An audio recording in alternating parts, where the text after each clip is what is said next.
On today's show, the Dallas Mavericks continue on with training camp. Jason Kidd is in love with these rookies. We'll talk about what his plan is, and Kyrie seems to love Dallas. Should we feel good about that or not? We'll talk about that and more in today's Locked On Mavs. I'm Luka Doncic, and this is Locked On Mavericks podcast. Mavericks, NBA champions. Bang! It's good, and the Mavericks have won the game. If you don't believe, you shouldn't be here. Loyalty never fades away. And welcome. You are locked on to the Dallas Mavericks. My name is Nick Angstadt, media member and NBA channel manager for the Locked On Podcast Network, your team every day. Thanks for being part of the show and making Locked On Mavs your first listen every day.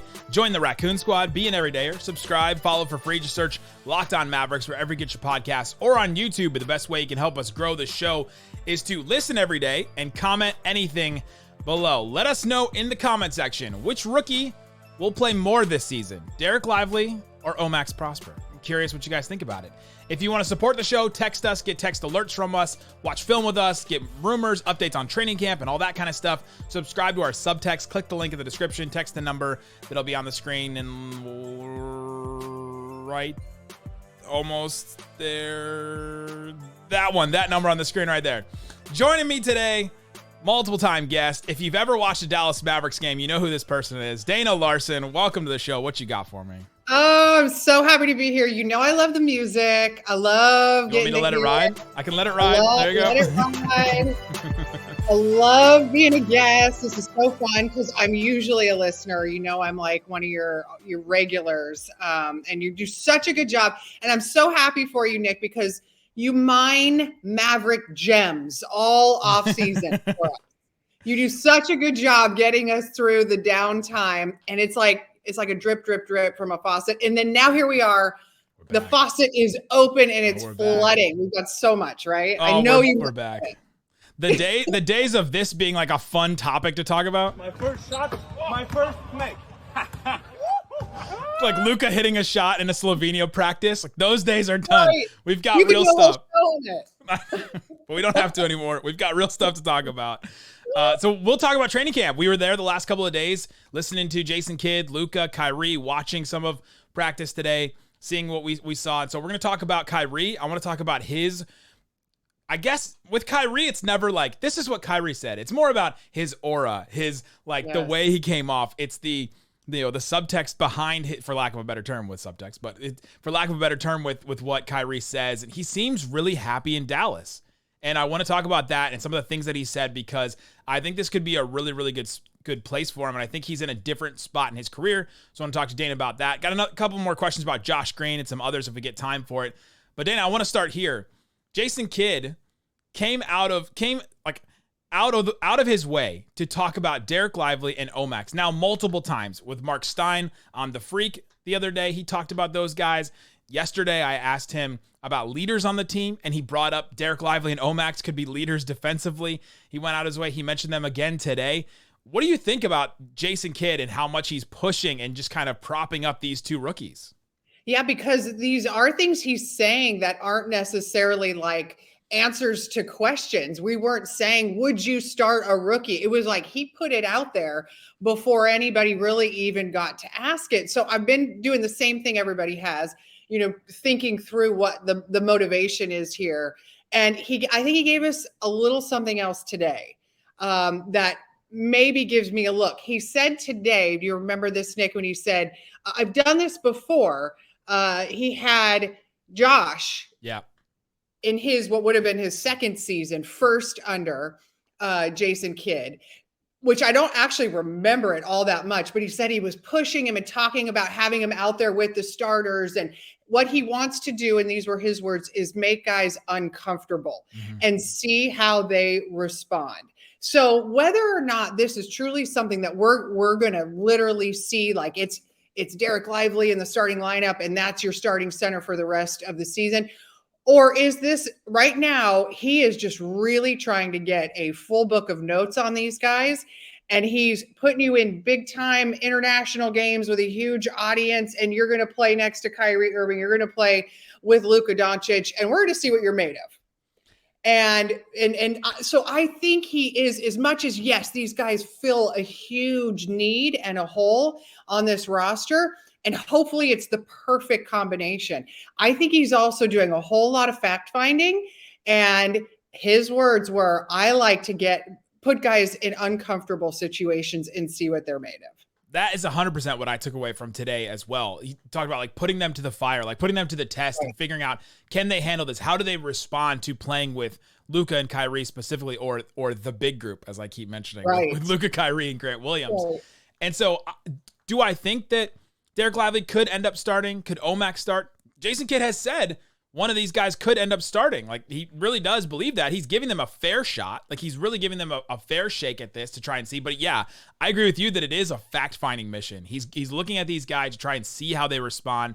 And if Dereck Lively doesn't live up to what Jason Kidd hopes he can be right away and doesn't do that, he's got the safety blanket, the cockroach, as Zach Lowe calls him, of Dwight Powell that'll just never leave and be around. And he can always just put him back in the starting lineup. You know, it's not going to hurt Dwight's feelings. He's got, feelings made of steel, iron, whatever metal you want to call it. And his entire body is made of too. Yes. Yeah, right. Yeah. It's funny to like stand next to a guy like Dwight Powell, like today. He gets a rebound and he like runs by me and I go, that guy is too small to play center in today's like in the NBA. How is that possible? But he is strong. He is strong. That is for sure. And smart. And so you put those two things together, and that's why he's still around, right? Yeah. And so they've got that safety blanket with him. And then I guess Omax's safety blanket is some of Tim Hardaway, I guess. Maybe Josh Green is that. We'll talk about him a little later. Kid hasn't mentioned him very much, but yeah, I think with that, at least he has those to go back on, and he's really putting these rookies to the fire, and it's really interesting to watch. It really is, and I think too, because all we ever hear is historically the learning curve is so steep for rookie big men, right? That is where you're going to show your weaknesses more than anywhere else. So to have that be really like the positions of these young guys, and he is pushing them out there, is super interesting. As you've talked about, I know, having Tyson Chandler there to coach him up and mentor him, literally probably since the day he landed in Dallas, is huge. And you can't always fall back on, not only, like you said, your Dwight Powell's, but also just, he's a rookie. Okay, so, we gave him a lot to handle. It was too much on his plate. That's okay, because this is always historically a really tough, first year for a player like this. And nobody would question that at all. Yeah, he is also a 19-year-old rookie, especially if we're just talking about Lively. Like, he played, 20 minutes a game for Duke. He had some calf issues there, so he didn't play as much as you would hope even a one-and-done player would play. And so he is kind of on this learning curve. But what Jason Kidd said yesterday, Omax and Dereck Lively have been in camp, or at least back in Dallas, since August. They've put these guys through the test already to try and see if they're ready, because they know that there's a big learning curve ahead of both of them to come back on this team that is working uphill. They're like, you're pushing. Who's the guy that pushes the rock up the hill? What's the? Oh, I don't know. Oh, what's the Greek guy that pushes the? Anyway, I'll remember in like 10 minutes from now. I'll come back to it. But and Jason Kidd said that Dereck Lively has really impressed him in the growth that he's had from August till now. And I think that kind of stuff is, like you said, working with Tyson Chandler and getting him up to speed. And so maybe they'll be ready, but I do think that they're putting them to the fire. They're trying to see what's going to happen. And coming out of the other end, I think it's going to be good for the rookies. It'll be interesting to see if one of them falters, like if one of them isn't ready for the test, and then what happens. But that's something we talk about a month from now, 2 months from now, when games have actually started. And we all have to manage expectations, right? I mean, if Dereck Lively is starting, what is it that you actually are wanting to see from him, and what are they asking of him? It's not going to be a guy that you're going to see score 20 points a game. He's probably not going to ever be that in his career. Grab some rebounds, right? Be vocal, please. Yeah, just give them a defensive presence. Be somebody at the rim to make life difficult. That's really all you need to do, and it's already a ton of progress in that area. Their roles are very defined. They're going to know exactly what to do.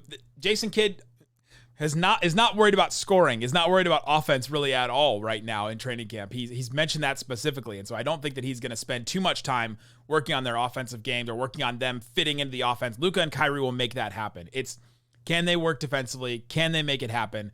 And so I'm interested to see this plan and how it plays out. Coming up, let's talk about Kyrie Irving. Let's talk about his feeling so far. He seems like he loves where he is right now. He even went so far as to say, I wish I'd played my whole career here in Dallas. We'll talk about what that means for Kyrie coming up. But before we do, if you're missing the syrup for your pancakes, you're missing maybe the pancake part of your pancakes, you need whatever it is that you can get at a grocery store, you can get with DoorDash. They can bring it right to your door. You've trusted DoorDash for deliveries, for restaurant stuff, for food. There's a story that I saw recently up in Denton or somewhere where there's a mysterious somebody that's sending McDonald's orders to somebody's house over and over and over again. This person is using DoorDash, and they're probably part of the DoorDash delivery, like Dash Pass membership as well, because if they're sending dozens and dozens of orders to this one neighborhood and nobody can figure out where it comes from, that story is really funny to me. Get 50% off your first DoorDash order up to a $20 value when you use the code LOCKEDONNBA at checkout. Limited time offer, terms apply. That's 50% off up to $20, no minimum subtotal, and 0 delivery fees on your first order when you download the DoorDash app. Now, enter the promo code LOCKEDONNBA. That's one word, LOCKEDONNBA. Again, don't forget LOCKEDONNBA for 50% off your first order with DoorDash.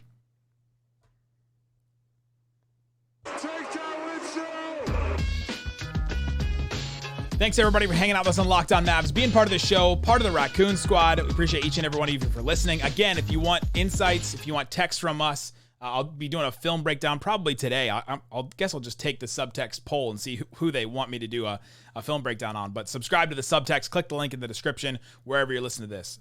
Joined by Dana Larson. If you've watched a Mavericks game, you know who she is. And I want to talk about Kyrie, because Kyrie spoke today to the media, and he seemed like, the thing I came away with, he seems like he's in a really good place. First of all, his health. He said he's 100% healthy. He played through injury last year at the end of last season, and we could tell that he was at the end, and he was coming in and out with things. But he just seems like he's in a really good place right now with the Mavericks. And there was no drama to his re-signing. There was no drama today. He didn't go at anybody. Now, I don't think anybody in the media really pressed him on anything specifically, but it just seemed like he was in a really good place here in Dallas. Yeah, it was Zen Kyrie, I thought. And it's nice to see that. And it's nice to see him, feeling excited about starting fresh with this team, really acknowledging how much pressure he felt to be good right away, to win right away last year, and that took its toll. He talked about, the feel and playing, as you said, injured, which I think we had a sense of. And when you get 5+ months or whatever off, luckily he has really had plenty of time to get right. And he said a few times now, he's going to work his way into this because he wants to be at his peak performance, not right out of the gates. So he's learned to ease his way through training camp, ease his way through the season. But obviously they understand there's a lot of eyes on this early on, as bad as it went at the end of last year. They thought that was pressure. Yeah. There's going to be a lot of pressure at the beginning of this year too, to see what it's going to look like as they all get, a full year together. As somebody that is 2 months older than Kyrie Irving, I appreciated his talk about easing into stuff. He has to get up and stretch now and get through the day. Yes. But with that though, I mean, he's 31 now. He's hitting like he said, he has less basketball ahead of him than he does behind him, basically. And he's going into this next stage of his career. He also talked about his kids a couple different times in this, and I'm glad that you're here today because you have kids. I don't have kids. And when you have multiple kids, and you're starting to get into that stage of life where he had those 5 months off and got all that time to try and figure out how to be more of a dad. He talked about, I want to be more of a dad when I'm on road games and prioritizing that in his life. I asked him specifically about getting traded to a team mid-season. That had never happened before in his life. And he said, it taught me patience. And I'm curious if Kyrie has just really settled down in what he is. Going through all that with Boston first, getting traded there, and then all that went down there, and then to Brooklyn where you had the star trade and the KD, and then you had Harden there, and then Harden was out, and the vaccine and everything that he went through and that happened with him. And then now all of a sudden you're here in Dallas and he's like, okay, can I just go to this next stage where I get some stability in my career? And I'm curious if you have any thoughts as a parent of where you start to feel that in your life if you want stability in some area of your life, I guess. Yeah, for sure. Because it feels incredibly turned upside down when you bring kids into the world and all of a sudden you're responsible for them. I relate to Kyrie and being a parent. I don't relate in the building generational wealth kind of things, however.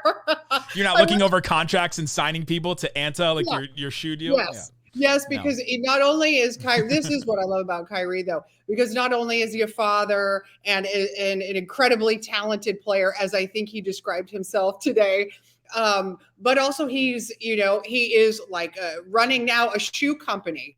And he also was, he was somebody that was consulted on with the Mavericks after he signed. And even at the exit interviews, it sounded like about what this Mavericks team needed, what he would like to see with it going forward. So he's a little bit of an assistant GM, I think, with this too. And he sounded like that meant a lot to him, to have had guys come to ask his opinion. Who do you like? Who do you want to play for? He even said he suggested Grant Williams was a guy he would like to play with. Well, here you go, buddy. We got you, Grant Williams. So, I mean, you can tell there is a really good relationship here right now between Kyrie and between the Mavericks. And I think they've given him a lot and they want to make him feel good. Have made him feel so good. He even said the line about wishing he'd been drafted by the Mavericks because of the way this organization has wrapped their arms around him already. That's the exact words that he used, is the organization wraps their arms around you. And I think as much as it is a Kyrie personal, him taking a next step, I think it's the way Dallas has embraced him, the way Dallas has worked with him, the way Dallas has been upfront with him. He talked about Jason Kidd being like, he didn't use in your face. He used he used direct, or like he used, I can't remember exactly. Brutally honest, I think. Brutally honest. That's exactly what he said. Brutally honest about, basketball, and he has the connection with Jason Kidd going back. Like those connections, Nico Harrison's known him since he was in high school. I think those connections have made Kyrie feel like this is home, and it's made him feel much more stable than he did in Brooklyn, where he was hanging out. It's like he was hanging out with his friend, and then his friend got added to I don't even know how to describe it in a way that's relatable to people. It's like he got added to a new hallway at college where all right, your RA is insane and the guys next to you are wild, and all of a sudden they want to leave and they don't agree with your beliefs, and it would just be like a crazy place. And now he's settled into this place that he can connect with everybody. He feels supported by everybody, and now he's in the spot. And I was worried that Kyrie that had signed a contract would just be waiting. All right, I got the money. Now let me get to a place where I'm going to feel better at, or I'm going to feel more accepted in. And I think this may be the place for him that he's there. It certainly sounded like it. He talked a lot about that turmoil that he had been through the last year or two. And he had been feeling like he had to be Superman and be perfect. And then things weren't perfect and he wasn't able to do that kind of thing. And he said something about these last few years I've been trying to figure myself out, and this is the perfect place to do it. This is where I can grow into a man. And so maybe bringing it all the way back to your parent question, this feels like a really good place where he's got his 3 kids, where there isn't the outside, maybe media pressures of the teams on the coasts, somewhere that he can really settle into the basketball world that is so happy to have him as the organization continues to show him. So much so they want to ask him how to sort of continue to build this thing in a way that he would like it. He's also in an interesting spot where I heard Mark Cuban say this on First Take today, where he said, we have these role players around Luka, and Luka is the guy, and Kyrie has the skills to support him as another star player, the best that we could ask, or something like that. And Kyrie's in this spot where he's not the guy. Even with KD, it felt like it was Kyrie and KD. It was like them together, where we know Luka is the guy. And right. Kyrie is kind of okay with that now, but he can be the leader guy, right? He can be the leader on this team and take that on this team, but he doesn't have to be the star player where he's the one getting the blame when the final shot doesn't go in, or getting the final shot, or doing that kind of stuff. It's an interesting kind of, he gets the best of both worlds for what a Kyrie type person I think may want. And I find that really interesting. Well, and I think what you're saying would be ideal if it does honestly play out that way. Will that work for him all year long? For a guy who has been as superstar as he has been, number one pick, best player here, all those things, is he at a place where that works over a long period of time? That I think it'll be, it's fascinating to watch. We'll never know. I'll never try to say, hey, I think I know what Kyrie thinks or feels, yes, or I think that this is what's going to happen. I'm never going to try to predict a Kyrie thing. I don't think at any point in my career. Coming up, I want to ask about Josh Green. We haven't heard a lot about Josh Green, and I'm curious where you think he lands on this team. Who's the most interesting newcomer on this team? And more questions from training camp with Dana Larson coming up. Shut it down! Let's go home! All right, Dana, let's talk about training camp. We got to see a little bit more today. First day, they brought us in and everyone was gone. They brought us into the gym. Everyone was out. It was just God, Sham God dribbling a basketball in the middle. And I was like, you know what? I would go out of my way to watch Sham God dribble. No question. Today, we got to see a little bit more. And we haven't heard a lot about Josh Green. He hasn't really been running with the starters. We haven't seen him mentioned with those guys. I thought maybe we would come into training camp and Josh Green had ascended to him and Grant Williams are on the same level. They're the definite starting wings.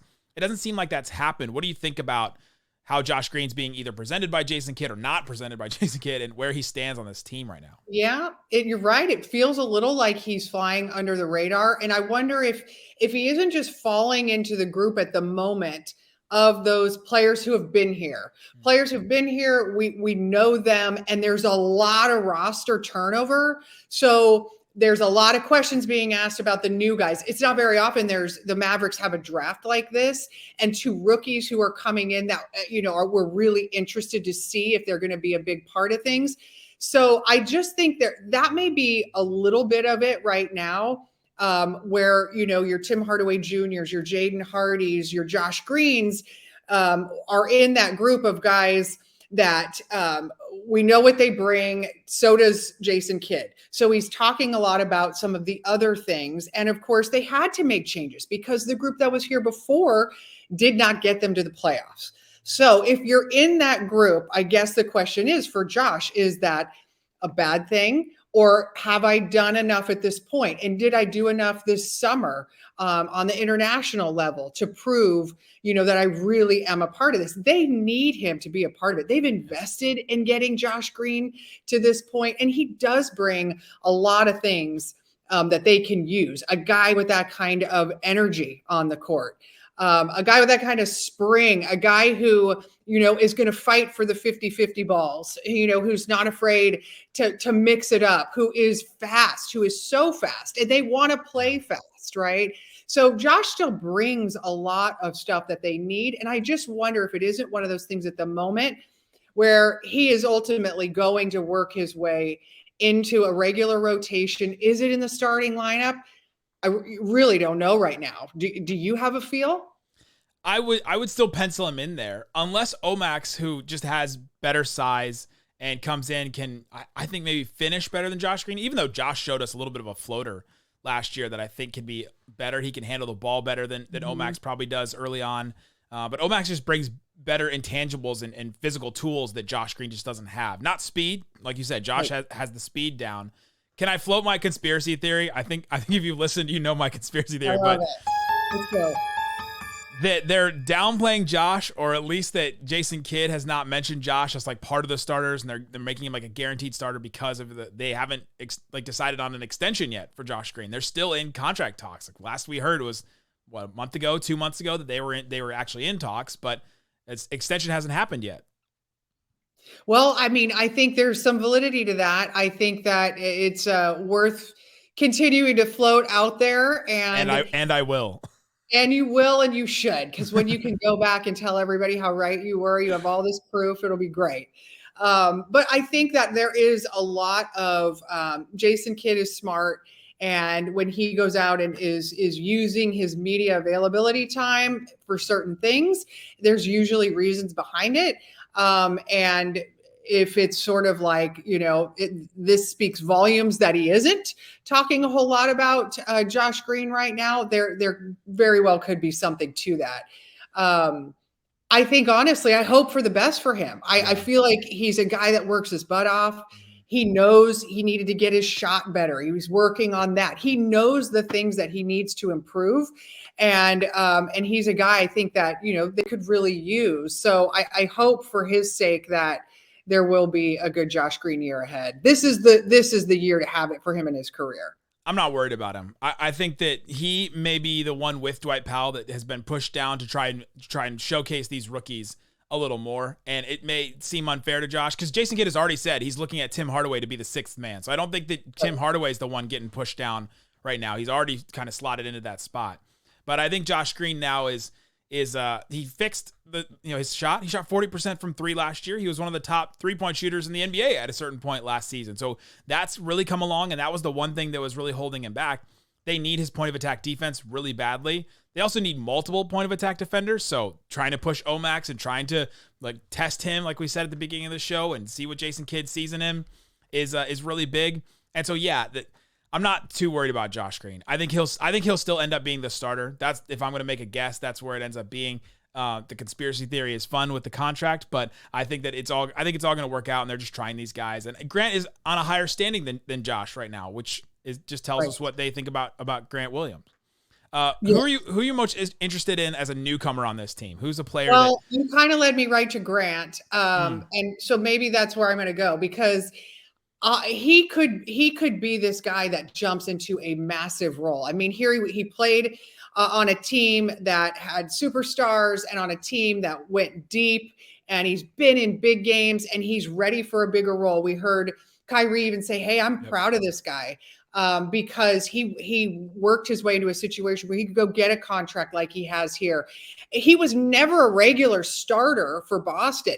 Now you've already got Jason Kidd, saying this guy is in our starting lineup. And honestly, right now, until we see like a Dereck Lively really come into his own, maybe in this league, Grant is your defensive anchor out there. They are asking of him to use his voice. We've heard that so much. This is a guy who's not afraid to talk, and he needs to talk because they need somebody out there on the defensive end that is going to do that. They're going to ask a lot of him, and it's going to be really interesting to see if he can really step into that next level, I think, of player in the NBA, because he's got a huge opportunity to do that here.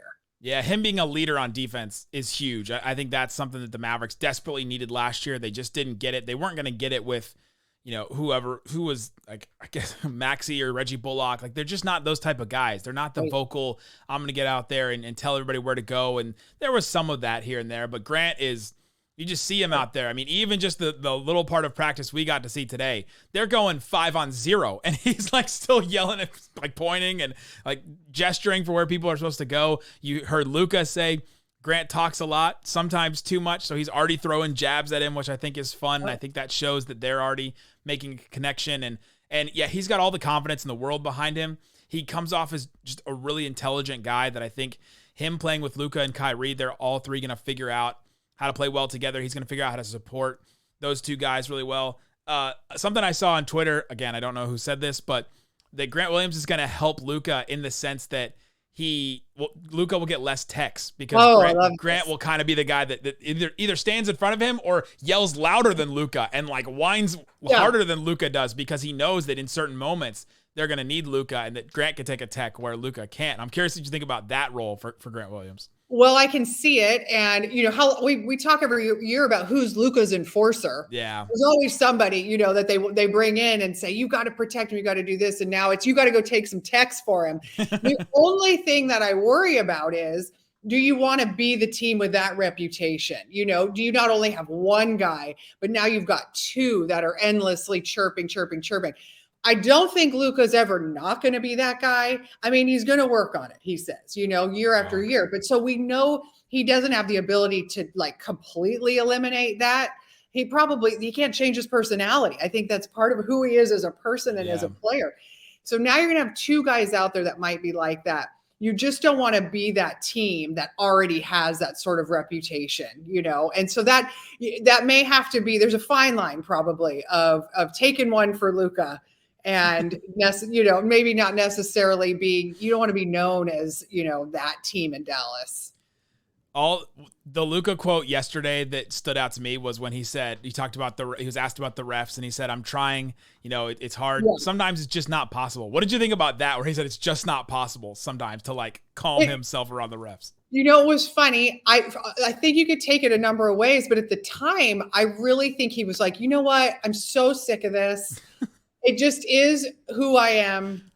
It's just going to keep happening. I can't help myself, even though I know I shouldn't. I just felt like that was his way of just being like, I'm sorry, but I can't fix this the way you guys want me to. Luka is me anytime I walk by a grocery store that has like the Reese's, the trees, or right now the pumpkins, or right now, or the eggs, like those are so much better than the cups, but him and me are the same. Like every time I walk by, it's impossible. I just gotta grab one. I gotta grab one every time. I got it. That's me with Peeps, by the way. Really? Candy.